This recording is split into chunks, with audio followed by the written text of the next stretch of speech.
Today, Prime Minister Prayut responds to unfavourable poll results. The Thai government subsidizes EV cars, and a vehicle circulates on social media telling viewers to be careful of the Ladyboy gangsters.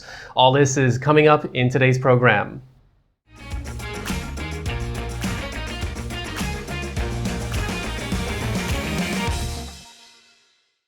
You're watching Thailand News Today, bringing you the latest top stories in Thailand and beyond.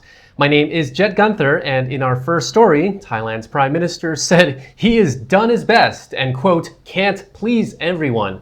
He also said he will respect whatever voters decide in the upcoming election, regardless of the outcome. Earlier this week, the National Institute of Development Administration revealed its recent poll results of potential candidates in the country. The NIDA poll showed that the incumbent PM's popularity is fading. Prayut insists he's done a good job, and so has the government under his leadership, but the voting public appear to think otherwise. According to the poll for post of Prime Minister, Prayut was outpolled by leader of the Move Forward Party, Pitha Limjaroenrat, by 13.4% to 12.6%. The incumbent Prime Minister's popularity had already sat at less than 17% in December, while nearly 28% of voters indicated that none of the names on the list were well suited for the job of leading the country.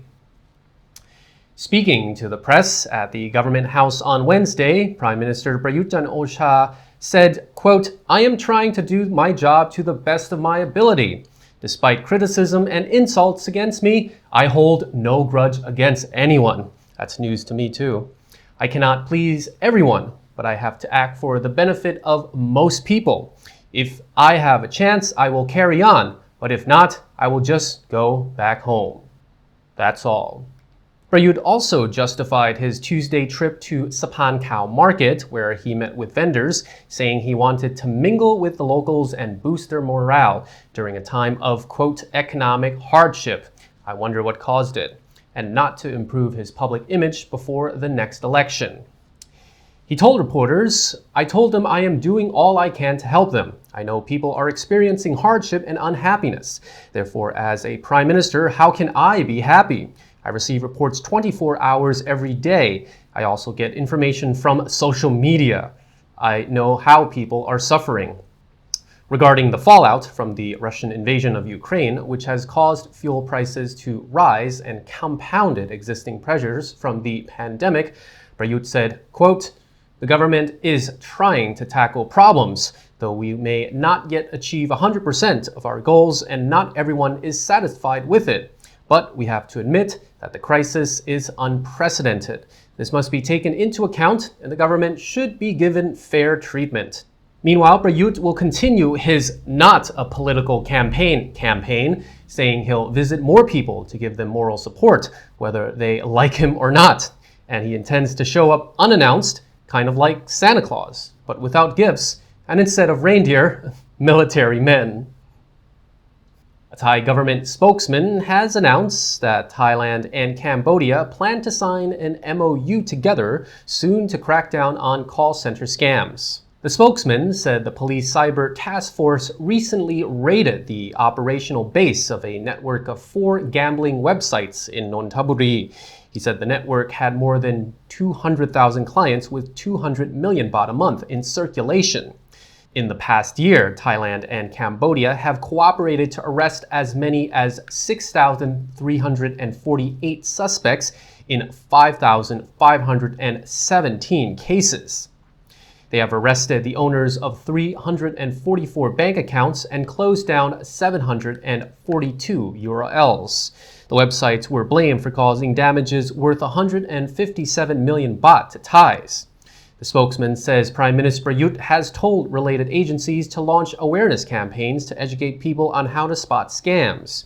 He said the Digital Economy and Society Ministry had also integrated its operations with other government agencies to suppress call center gangs and gambling websites. One major scam against a foreigner happened last month when scammers pretended to be police.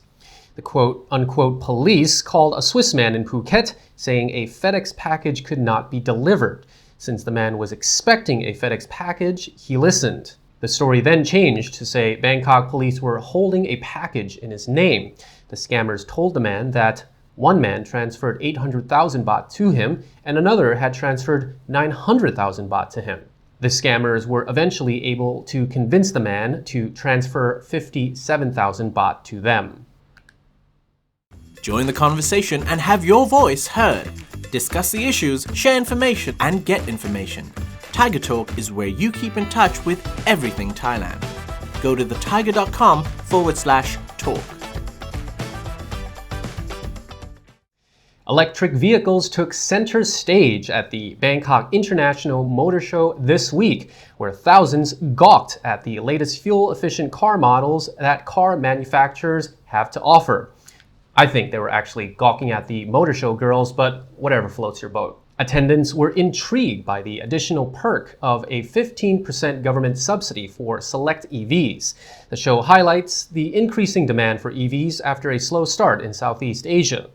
Now, Thailand has become a prime target for Chinese manufacturers who hope to sell their EVs at cheaper prices. The number of registered EVs doubled last year to nearly 4,000, according to CNA. But it's still a drop in the pan compared to total domestic car sales of 755,119 last year. The year that government subsidies for EV buyers were announced, Great Wall Motors' Aura Good Cat EV drew special attention, with people lining up to take a look at the meow interior. The car is competitively priced compared to EVs from other well-known manufacturers. The company's Thailand GM, Michael Chong, said more people will adopt EVs while fuel prices remain high and car prices remain low. It makes economic sense, he says. Thailand is currently the fourth largest auto export and assembly hub in Asia for global brands like Honda and Toyota. The government sees EVs as essentials to maintaining its stake as a main player in Asia's automaker industry, with plans for EVs to comprise 30% of its total auto production, or 725,000 vehicles by 2013. The man who has been in the center of the highly publicized death of his 3-year-old niece, known as Shompu, has been sentenced to jail, but not for charges related to the unsolved murder case. He was convicted of possessing protected wood and was sentenced to 4 months in jail, which has been suspended for a year. 44-year-old Chaipon Wipa, also known as Lung Pon, has been a suspect in the death of his niece. In 2020, the naked body of Orawan Wongsi-cha, who had the nickname of Chompu, was found on a mountain just 2 kilometers from her home in the Isan province of Mukdahan.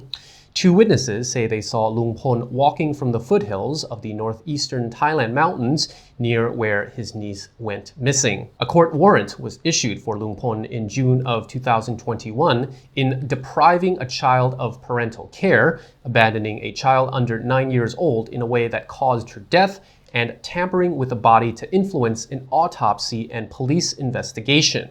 He was later released, and the investigation is still open. With the over-dramatized media coverage and continuous updates, Lung Pon became a minor celebrity and gained a fan base, some of whom have raised donations to help prove his innocence. 2 Thai TV channels even covered the case on a daily basis, as if it were a reality show. He even got into the music industry and released a song. In the case of the protected wood, forestry officials had inspected his home, which is also a deity shrine, and found makate wood from the protected Sindora siamensis tree. Mukdahan's lower court ordered Lung Pon to 4 months in jail, which was suspended for 1 year, and fined him 6,666 baht. A Western man's gold necklace was stolen as he was taking a video of himself walking in Bangkok's Asok area off Sukhumvit Road. He was walking by the BTS station at night, and a person who appeared to be a transgender woman approached him, wrapping her arms around his neck in a hug and unclasping the necklace. The foreigner did not notice, and she walked off with the necklace. A video has been circulating on social media with the caption "Sukhumvit Road Gold Chain Ripoff. Be careful of the Ladyboy gangsters." The man says a transgender woman was standing on the sidewalk by the Westin Grand Sukhumvit Hotel at around 11 p.m. when she approached him, wrapping her arms around him in a hug. Reports in Thai media say the foreigner has reported the incident to the police. He added that his phone had also been stolen last week on Khao San Road. And that concludes our report. Thailand News Today will be back tomorrow. Meanwhile, you're now up to date on the Thaiger.